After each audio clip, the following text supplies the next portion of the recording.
Hello everyone, Barb here from barbaderholt.closetomyheart.com.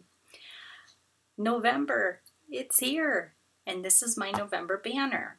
I found some cute acorns in Design Space. I think this is something that was a shape from Close to My Heart on one of the cartridges, but you just put in acorn and all the acorns will come up.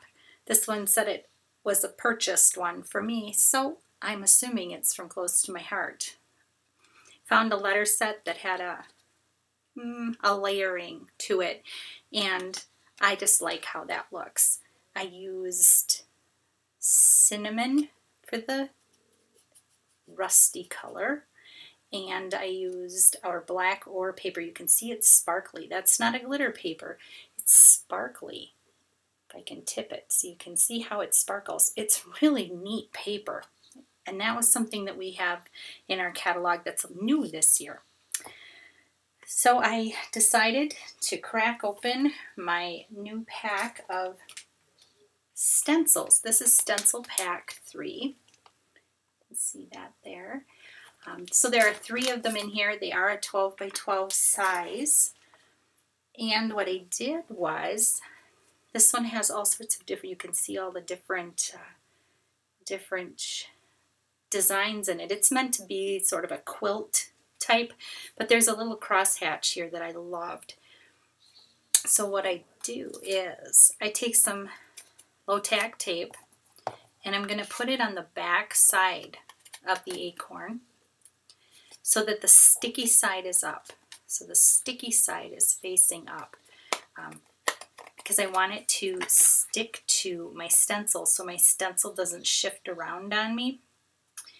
And when you lay it down, then you can see here the stencil stays put. I have my ink blending tool. I have some Distress Oxide. This is called Walnut Stain. That is not a color that we carry. We have, I think, Pumice Stone, but I couldn't get Pumice Stone. It was sold out. Yippee skippy, huh? These are popular. So I'm using what I had in my stash, and I'm just blending it on there. And when you take the stencil off, that's what you end up with. Isn't that pretty? I just love that.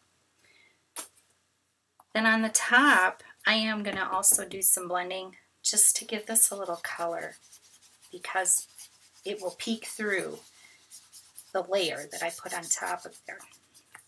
And you can see the layering here. This is our French vanilla paper, really pretty. This paper is called Toffee. So just some real November-y colors. And I went around the outside edge. I didn't re-ink it.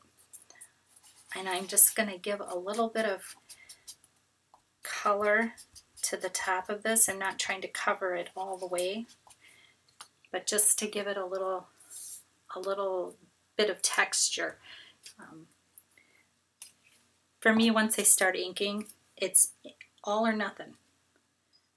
That's just how I've always been.